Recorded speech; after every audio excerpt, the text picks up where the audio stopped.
श्री ओम प्रकाश राजभर जी। माननीय अधिष्ठाता महोदय, आपने बजट पे बोलने के लिए मौका दिया, इसके लिए आपको धन्यवाद। मैं बैठ करके काफी दिनों से बजट पे जब से चर्चा हो रही है तब से सुन रहा हूं और महामहिम राज्यपाल महोदया के अभिभाषण पे हमारे तमाम नेता, इधर प्रतिपक्ष के विपक्ष के नेता, या तो झूठ बोलते हैं या तो जानते नहीं। इधर से चर्चा हुई कि ये झूठ का पोलिंदा है और सुना नहीं। बजट पे बोल रहा हूं, आप काहे परेशान? मान्यवर, बजट पे बोल रहा हूं, अभी आ रहा हूं उसी पर। झूठ का पोलिंदा है, दिशा विहीन बजट है, लेकिन 5 करोड़ चाहिए। ये कहां से आई? ये 5 करोड़ कहां से आई? अगर बजट में कुछ नहीं है, बजट में अगर कुछ नहीं है, ये झूठ का पुलिंदा है, दिशा विहीन बजट है, तो फिर 5 करोड़ चाहिए और 3 करोड़ और बोनस चाहिए। 8 करोड़ चाहिए। ये आई कहां से? अभी आप जानो, आप लोग चर्चा करे भाई, हमारे भी लोग मांग रहे हैं 5 करोड़ 3 करोड़, आप भी मांग रहे हो, तो बजटवा में जब भैया नहीं है तो ये देगी सरकार कहां से? इस नाते हमने देखा कि जब ये गोल उधर रहती है तो भारी भरकम बजट, जब वो गोल इधर रहती है तो झूठ का पोलिंदा, फिर उधर से इधर आकर के फिर वही काम शुरू हो जाता है। खैर, हम मानव शिक्षा के सवाल पे जो सरकार ने प्रयास किया है, उस प्रयास में कुछ कमी है, उस पर हम आपके माध्यम से सरकार का ध्यान आकृष्ट कराना चाहूंगा कि भारत देश में एक प्रदेश है तेलंगाना, जिसकी आबादी 3 करोड़ 51 लाख 93,878 2011 की जनगणना में, और वहां 500 केजी से लेकर पीजी तक, और पिछड़ी जात, अनुसूचित जात, जनजात और अल्पसंख्यक के लिए निःशुल्क शिक्षा, भोजन और आवास सहित 500 कॉलेज खोले गए।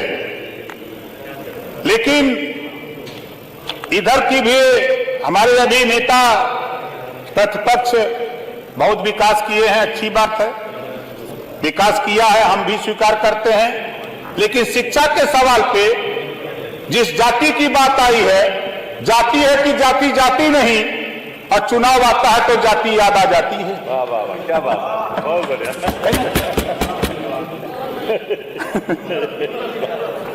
और माननीय, हम आपके माध्यम से सरकार से कहूंगा, इन्होंने नहीं किया, लेकिन आपसे ये कहूंगा कि इन्होंने नहीं किया तो उसी नक्शे कदम पर आप भी न चलो।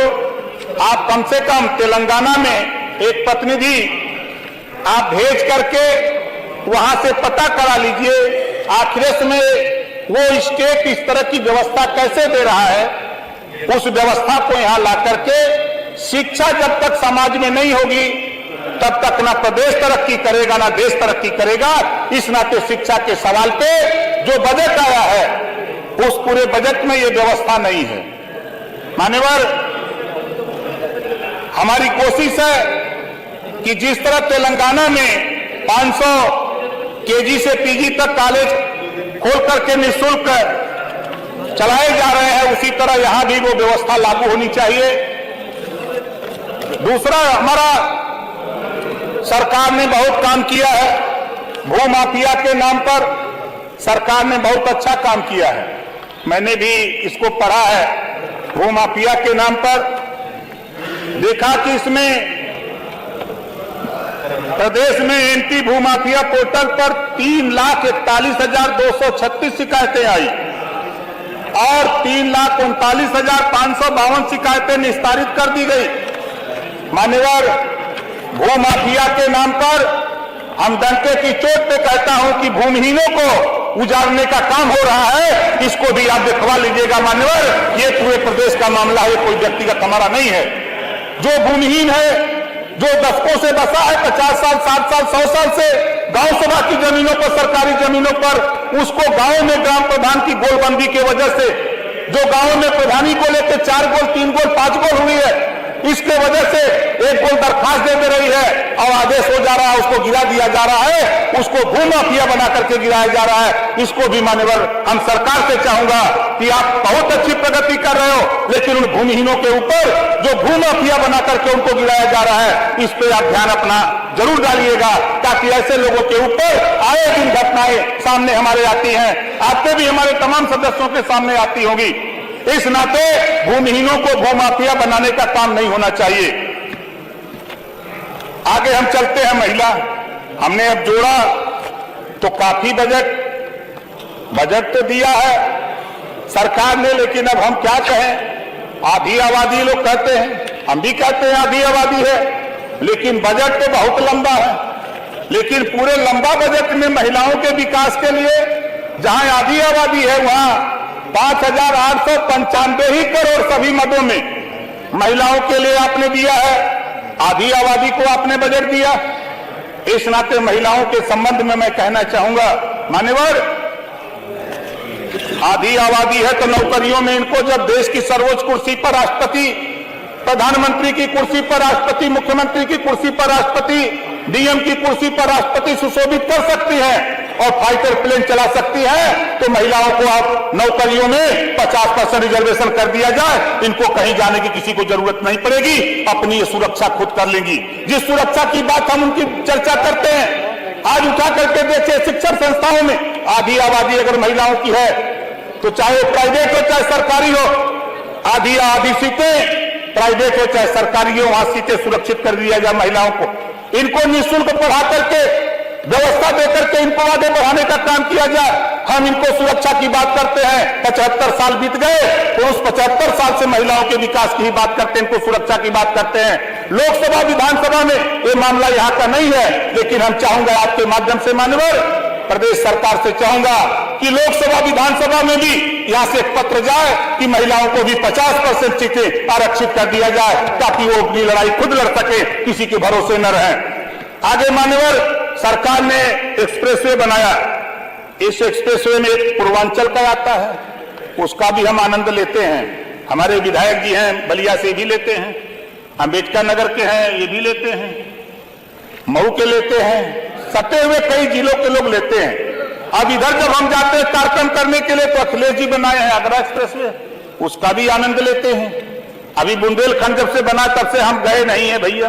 एक नोएडा वाला भी, एक नोएडा का भी है, उधर भी जाते हैं तो उसका आनंद लेते हैं। लेकिन हम लोग तो आनंद लेते हैं, लेकिन मान्यवर ग्रामीण इलाके में एक्सप्रेसवे बनने से ग्रामीण इलाकों की सड़कें टूट गई, ग्रामीण इलाके की सड़कें टूट गई।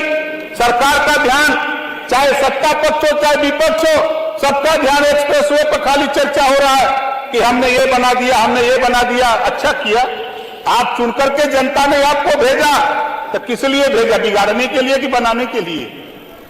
चाहे सत्ता पक्ष हो चाहे विपक्ष हो, आज इधर की गोल जब उधर जाती है या उधर की गोल इधर आती है, तो कभी तो हमने ये नहीं सुना 75 साल की आजादी में कि प्रदेश को बिगाड़ने के लिए, प्रदेश को विनाश के रास्ते पर ले जाने के लिए सरकार जनता ने चुना हो। जनता तो विकास के लिए ही चुनती है, चाहे सपा को चुने, कांग्रेस को चुने, बसपा को चुने, भाजपा को चुने, किसी को चुने, तो ये विकास के लिए ही जनता चुनती है। इस नाते मान्यवर, जो ग्रामीण सड़कें क्षतिग्रस्त हो गई हैं, पूरा बजट हमने देखा, सरकार एक्सप्रेसवे पर पूरा ध्यान, ग्रामीण इलाके पर जो बजट है हमने उसको भी देखा, लेकिन वो जो बजट है वो बहुत कम है। हम लोग गांव से चुन करके आए हैं, गांव में रहने वाले लोग हैं, ग्रामीण इलाके की विधानसभा है, हमारे विधानसभा से ही पूर्वांचल एक्सप्रेसवे जाती है। हमारे नेता प्रतिपक्ष जी कह रहे थे एक्सप्रेसवे की चर्चा, लेकिन मुझे याद है जब मैं उनके साथ था तो मोहम्मदाबाद से लखनऊ तक हम लोग 2 बजे रात पैदल रथ यात्रा लेके आए थे। उसी पर आए, भले आप हिचकोला खाते हुए आए हो, लेकिन रास्ता वही मिला जो पूर्वांचल एक्सप्रेसवे बना। हो सकता है आपके पास अच्छी टेक्नोलॉजी रही हो, आप प्रतिपक्ष के नेता हैं, नेता प्रतिपक्ष हैं, आपने सलाह अच्छी नहीं दे पाया हो कि भाई ये इस तरह का हमने बनाया है, इस तरह का बनवा दीजिए तो बेहतर बना होता। लेकिन इतना जरूर है कि जो पूर्वांचल एक्सप्रेसवे है बना है, उससे भाई हमारे लिए पूर्वांचल के इलाकों के लिए बेहतर आवागमन लखनऊ आने के लिए सुविधा हो गई है, इसको नकारा नहीं जा सकता है। मान्यवर आवास, आज हमने देखा इसमें बजट है आवास के लिए बजट सरकार ने दिया है। माननीय वित्त मंत्री जी, आपके माध्यम से कहना चाहूंगा कि 2011 की जनगणना के आधार पर आवास बनाने की सूची बनी है और 2011-2023 है। माननीय संसदीय कार्य मंत्री जी, 2023 है। जिस बाप के पास 4 बेटे थे, 5 साल 6 साल के बाद वो 4 जगह मड़ई डाल ली तो पता लगा 3 लोग आवास के पात्र हो गए। आज भी गांव में 5, 6, 10, 12 ऐसे बेचारे हैं जो नेताओं के फ्लैक्स डाल करके आज अपना जीवन निर्वाहन कर रहे हैं। इस नाते मान्यवर, आपके माध्यम से हम माननीय संसदीय कार्य मंत्री से कहूंगा कि 2011 की जो जनगणना है उसके बाद आज परिस्थिति बदली है, इसमें बदलाव की जरूरत है। आज गांव में सर्वे करा लीजिए, जो वास्तव में पात्र है उसको आवास देने का काम करिए। आप बहुत आवास दिए हो, ऐसा मैं नहीं कहता, ये सरकार थी जिन्होंने भी आवास दिया, आप आए तो आपने आवास देने का काम कर रहे, ये कोई नई बात नहीं है, ये तो अनवरत एक प्रक्रिया है। और मानवर, पिछड़ी जाति की बेटी की शादी बड़ी विसंगति है। माननीय मंत्री जी, बड़ी विसंगति है। मैं आपका ध्यान मान्यवर, आपके माध्यम से माननीय मंत्री जी बैठे हैं, इनका ध्यान आकृष्ट कराना चाहूंगा कि आपने पिछड़े वर्ग के पुत्रियों की शादी अनुदान की राशि 150 करोड़ दिया है। बेशक आपने पिछले बजट से बढ़ाया है, हम इसका स्वागत करते हैं। आपने सामूहिक विवाह में भी 600 करोड़ दिया है, बढ़ाया है पैसा, पिछले बजट में के हिसाब से आपने बढ़ाया है, बहुत बहुत आभार। लेकिन इसमें भी एक बहुत बड़ी विसंगति है, पर आपका ध्यान आकर्षित कराना चाहूंगा। पिछड़ा वर्ग विभाग द्वारा एक विभाग बना है जिसकी आबादी 52% पिछड़ों की, और पिछड़ों की बेटियों की शादी के लिए मात्र 20,000। माननीय मंत्री जी, आप भी पिछड़े से ही आते हैं, ध्यान रखिएगा। ये जो मैं कह रहा हूं ये विसंगति है। 20,000 रुपया पिछड़ी जाति की बेटी की शादी में, ये महंगाई के समय में ऊंट के मुंह में जीरा है। मान्यवर, ऊंट के मुंह में जीरा है। इस नाते वहीं जब सामूहिक विवाह होता है तो आप 35,000 नगद देते हैं, 10,000 का सामान देते हैं और आयोजन में खर्च आप भी करते हैं, और श्रम विभाग से 50,000 रुपया आप शादी अनुदान देते हैं, तो 50,000 से ज्यादा देते हैं। इस नाते आज जो समय है, हम आपसे कहूंगा कि अब वो समय आ गया है कि जो 20,000 से बढ़ा करके उसको, जो सामूहिक विवाह में जो आप 50,000 टारगेट रखे हैं, लक्ष्य रखे हैं, और श्रम विभाग में जो 50,000 रखे हैं, वही पिछड़ी जाति की बेटी की शादी में भी 50,000 रुपया करने का वो समय आ गया है। और मान्यवर, मैं आपके माध्यम से सदन का ध्यान आकर्षित कराना चाहूंगा कि आपके कई विभाग अनेक योजनाएं चलाते हैं, जैसे विधवा पेंशन, पारिवारिक लाभ, वृद्धा पेंशन। पिछड़े वर्ग के लोग कभी नहीं जान पाते कि उनके वर्ग के विकास कितने लोग लाभान्वित हुए। अनुरोध है कि जब पिछड़ा वर्ग विभाग बना हुआ है तो सिर्फ पिछड़े वर्ग के कल्याण के लिए बना है, तो ये सभी योजनाएं एक जगह से चलाने पर पिछड़े समुदाय को आसानी होगी, उसका सभी काम एक ऑफिस में होगा, समुदाय में अच्छा मैसेज भी जाएगा कि सरकार उन पर इतनी धनराशि खर्च कर रही है। लेकिन दुर्भाग्य है कि एक देश एक राशन कार्ड बनाने के लिए सरकार पहल कर रही है, एक देश एक टैक्स लेने की सरकार बात कर रही है। तो मान्यवर, मैं आपके माध्यम से सरकार का ध्यान आकृष्ट कराऊंगा कि बजट में व्यवस्था तो नहीं है, लेकिन एक देश एक शिक्षा लागू करने के लिए बजट में जो भी व्यवस्था है, उस व्यवस्था के तहत जो तेलंगाना का जो मामला है उस तेलंगाना से सीख लेकर के एक नई व्यवस्था उत्तर प्रदेश में कायम करने के लिए पूरे बजट में हमने देखा कि कहीं ऐसी व्यवस्था इसके लिए नहीं है मान्यवर। और आज महंगाई, पूरे बजट में महंगाई पे कैसे महंगाई कम हो, इस पे कोई पूरे बजट में कोई कहीं हमने पढ़ नहीं पाया। हो सकता है हमारे पढ़ने में या हमारे चश्मे में नंबर कम हो। हमारे कुछ साथी कहा करते हैं कि महंगाई कहाँ है, लेकिन मैं टायर अपने गाड़ी में अभी 10 दिन पहले लगवाया, तो जो 5,000 में टायर लगवाया था वो 10,000 का हो गया। जो मोटरसाइकिल 50,000 की खरीदी जाती थी, आज के 4 साल पहले वो मोटरसाइकिल 1 लाख को मिल रही है मान्यवर। जो पेट्रोल डीजल, हम सब लोग डीजल भरवाते हैं, ऐसा नहीं है। हम सच्चाई को क्यों इग्नोर करते हैं, क्यों छुपाते हैं? सच्चाई को हमको कहना चाहिए, सच्चाई से लड़ना चाहिए। अगर महंगाई है तो महंगाई कैसे कम हो, इस पे सत्ता पर अपक्ष और विपक्ष दोनों को मिलकर के इस पे चिंतन करने की जरूरत है मान्यवर। ये प्रदेश के महंगाई प्रदेश हमारा व्यक्तिगत ओम प्रकाश राजभर नहीं, खाली हमारे नेताओं का सवाल नहीं, इस सदन में बैठे हुए सभी लोगों का सवाल नहीं, 25 करोड़ आबादी से इसका संबंध है महंगाई का। इस नाते महंगाई कैसे कम हो, इस पूरे बजट में हमने पढ़ा कोई प्राविधान नहीं है कि महंगाई कैसे कम हो, कैसे गरीब जो दिहाड़ी पे मजदूरी करता है, रिक्शा चलाता है, कैसे उसको लाभ मिले। आज गेहूं जब वो आटा खरीदने जाता है, राजभर जी स्वयं देखते जाए। बेसी चला गया मान्यवर। 20 मिनट बोलिए। 20 मिनट बोला है, अध्यक्ष जी तो बताए थे 15 मिनट की बात थी उमाशंकर जी, आप 20 कहने हम आप शूद्र हो तो मान्यवर, जब इस देश में मनुस्मृति बनी, 4 वर्ण बना, ब्राह्मण क्षत्रिय वैश्य शूद्र, तो शूद्र में अहिर गलेरी कुंभी कोरी भर कमार मुसर धोबी खटिक पासी केवल बिंद मला जुहाद मियां अंसारी शेख सैयद पठान धोबी धरकार पासी खटी खेला कुजला, ये 6,743 जाति जब बनाई गई, मैं उसमें पैदा नहीं था। लेकिन जाति जाति जाति नहीं है, चुनाव आता है तो ये जाति याद आ जाती है, ये हमने देखा है। और जाति को नकारा नहीं जा सकता है। हम शूद्र हैं, हम जातिवार जनगणना के लिए 20 साल से लड़ते हैं।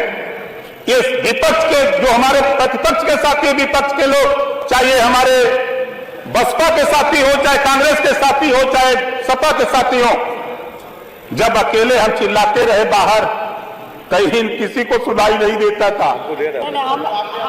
ये सुनाई नहीं देता, नहीं भाई बात तो सुनी लो, सही बात जो कह रहा हूं। लेकिन उस समय बहुजन समाज पार्टी को थोड़ा सुनाई दिया, थोड़ी चर्चा हुई, लेकिन सपा को सुनाई नहीं दिया।